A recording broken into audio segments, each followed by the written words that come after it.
안녕하세요. 클릭 세상 속으로 박성호입니다. 남한 인터넷에서 많은 관심을 받은 이야기를 쉽게 풀어서 전해드립니다. 지난 4월 1일과 3일 평양에서 두 차례 열린 남한예술단의 공연 실황이 USB에 담겨서 북한에서 팔리고 있다고 하죠. 보신 분도 있고 안 보신 분도 있으실 텐데요. 봄이 온다는 부제로 평양을 찾은 남측 공연단의 3박 4일 일정과 뒷이야기를 살펴봅니다. 2018년 3월 20일 남한예술단의 평양 공연을 앞두고 처음 실무 접촉을 벌인 남북 양측은 출발 3일 전인 27일에야 출연진을 최종 확정했는데요. 조용필과 이선희, 최진희, 윤도현처럼 이미 북한 공연 경험이 있는 가수는 물론이고 정인, 알리, 서형 같은 젊은 가수들까지 합세했습니다. 그런데요, 남한 사람들의 기대와는 다르게 남측 예술단 명단에서 빠진 가수가 있습니다. 바로 강남스타일을 불러서 세계적인 인기를 얻은 가수 싸이입니다. 세계가 주목했던 평양 공연에 싸이가 빠진 이유에 대해서 사람들의 관심이 집중됐는데요. 싸이는 매 공연마다 파격적인 무대를 선보이는 만큼 북한 사람들이 이걸 이해하기 힘들 수 있기 때문에 빠졌을 거라는 분석도 있었고요. 사회관계망 서비스상에서는 김정은 위원장과 싸이가 너무 닮아서 합류가 무산된 것 같다는 우습게 섞인 추정까지 나왔습니다. 남한예술단은 평양에서 총 2번의 공연을 했는데요.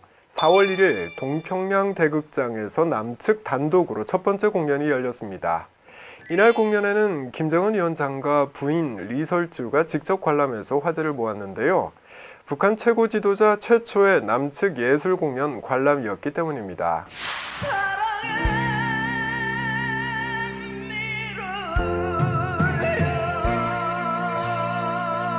2시간여 동안 펼쳐진 공연에서 가장 박수를 많이 받은 가수는 역시 최진희였습니다.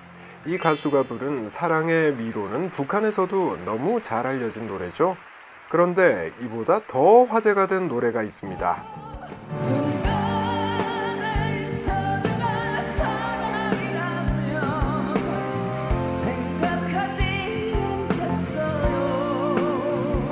최진희 씨는 7, 80년대 남한에서 인기였던 가수 현이와 덕이의 뒤늦은 후회를 불렀는데요.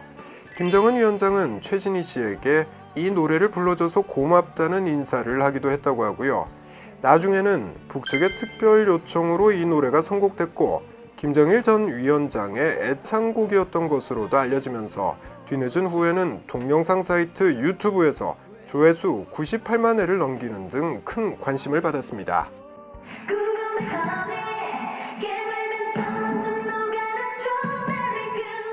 이번 공연에서 북한 사람들보다 남한 사람들의 관심을 더 받은 건 바로 레드벨벳의 무대였습니다. 화려하고 파격적인 춤이 특징인 아이돌 가수의 무대에 북한 주민들이 어떻게 반응할지 궁금해하는 사람들이 많았던 건데요. 그 이유는 바로 이 화면으로 설명할 수 있을 것 같습니다. 2003년 남한 가수 베이비복스의 평양 공연인데요. 절대 무반응이라는 유행어를 남길 정도로 고요하기만 했던 북한 관객의 반응은 공연하는 가수는 물론 남한 사람들에게도 쉽게 잊혀지지 않았습니다. 가수들의 공연에 크게 호응하는 남한에 비하면 당시 북한 관객들의 반응은 정말 무반응이라고 평가받을 만했던 거지요. 그렇다면 톡톡 튀는 레드벨벳의 무대에 대한 북한 관객들의 반응은 어땠을까요? 이번에도 여전히 조용하긴 했지만 예전과 비교하면 분위기는 훨씬 자연스러워졌다는 게 남한 사람들의 평가입니다.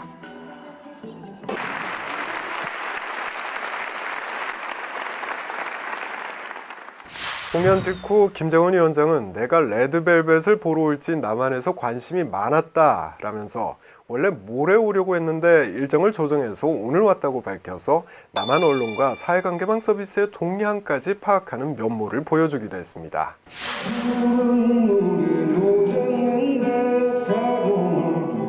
뜻밖의 눈물도 있었습니다. 부모의 고향이 함경도인 가수 강산혜 씨는 라구요라는 노래를 구슬프게 불렀는데요. 관객석의 북한 주민들뿐 아니라 공연 녹화 실황을 텔레비전으로 지켜본 남한 사람들까지 함께 울었습니다.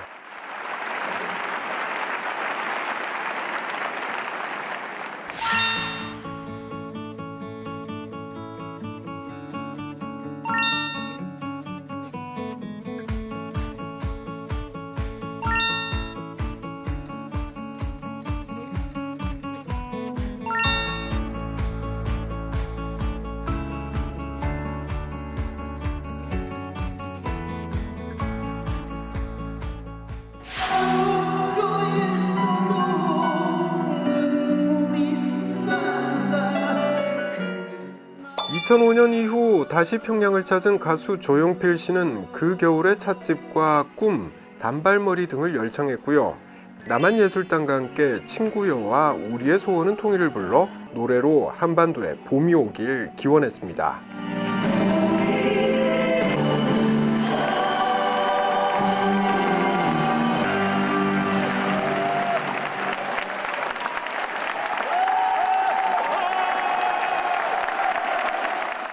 (13년) 만에 평양 공연, 이를 취재하기 위해서 평양을 찾은 한국 기자들은 평양 시내 최근 모습을 전했는데요.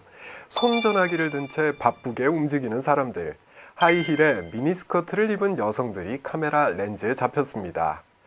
이런 사진들마다 달린 제목은 바뀐 평양이었는데요. 북한이 변하고 있다는 뜻이죠. 봄이 온다는 이번 공연의 제목처럼 한반도에도 진정한 봄이 오길 바라보겠습니다.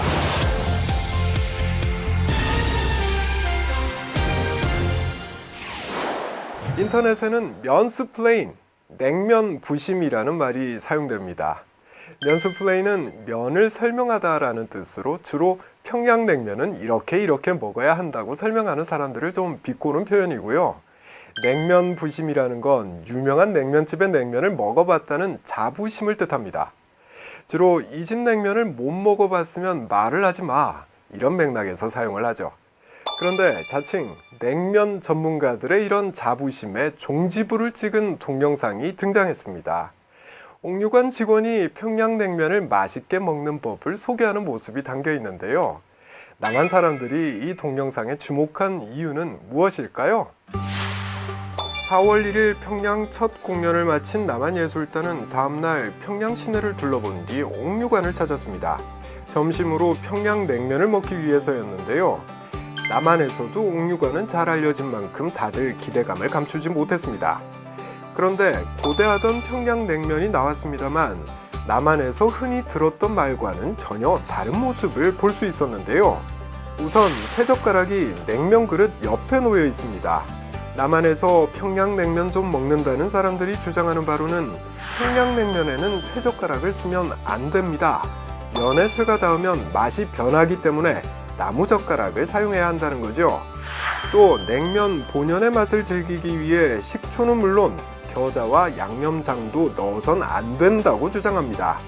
식초와 겨자를 넣으면 뭘 모르는 사람 취급하기 일쑤였죠. 그런데요, 한 가수의 매니저가 평양 옥류관에서 찍어온 이 영상 덕분에 남한의 자칭 평양냉면 전문가들은 입을 다물 수밖에 없게 됐습니다. 옥류관 직원은 고명을 옆으로 밀어둔 뒤 면에 식초를 조금 치고 양념장과 겨자를 넣은 뒤 섞어서 먹으면 별맛일 거라고 말합니다. 식초를 육수에 넣는 것과 면에 뿌리는 것으로 맛의 차이가 나며 맛을 매캐하게 하는 겨자는 냉면의 기본이라는 설명도 친절하게 덧붙입니다.